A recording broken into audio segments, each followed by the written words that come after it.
The book of Job is one of the wisdom books of the Bible.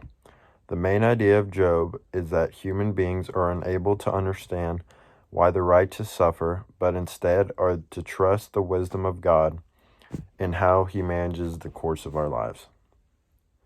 Job was a righteous man who had complete integrity, who feared God and turned away from evil, as it tells us in Job chapter 1, verse 1. He was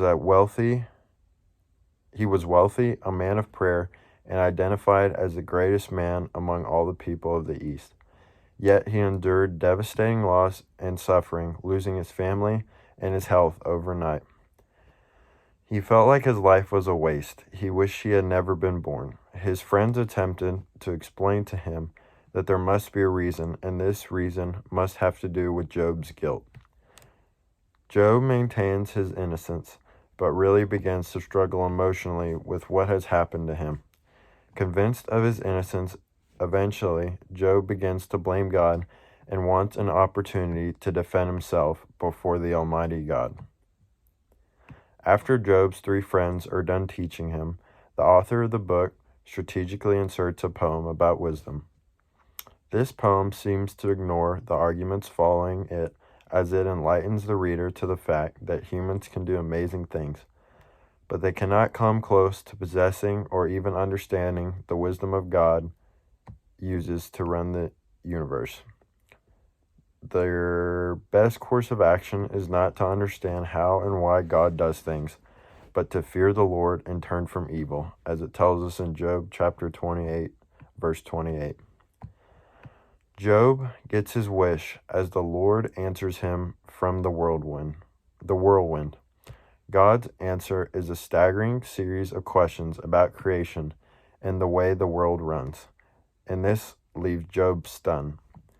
A change takes place in Job as he realizes that he was in over his head. God rebukes his friends as Job prays for them, and blesses Job by doubling his possessions and giving him a new family. Job was written to address the problem of human suffering, especially for the son or daughter of God.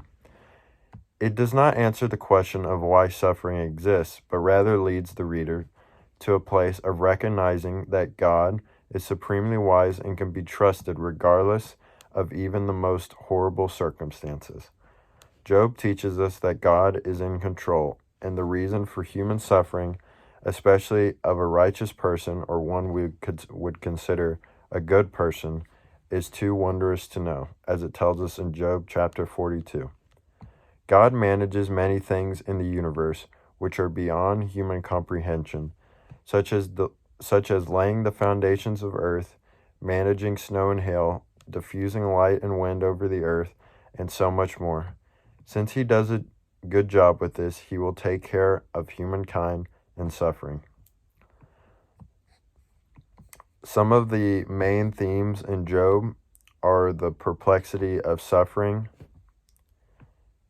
God is wise and in control, human reasoning often falls short, therefore it's best to focus on other ways of bringing comfort.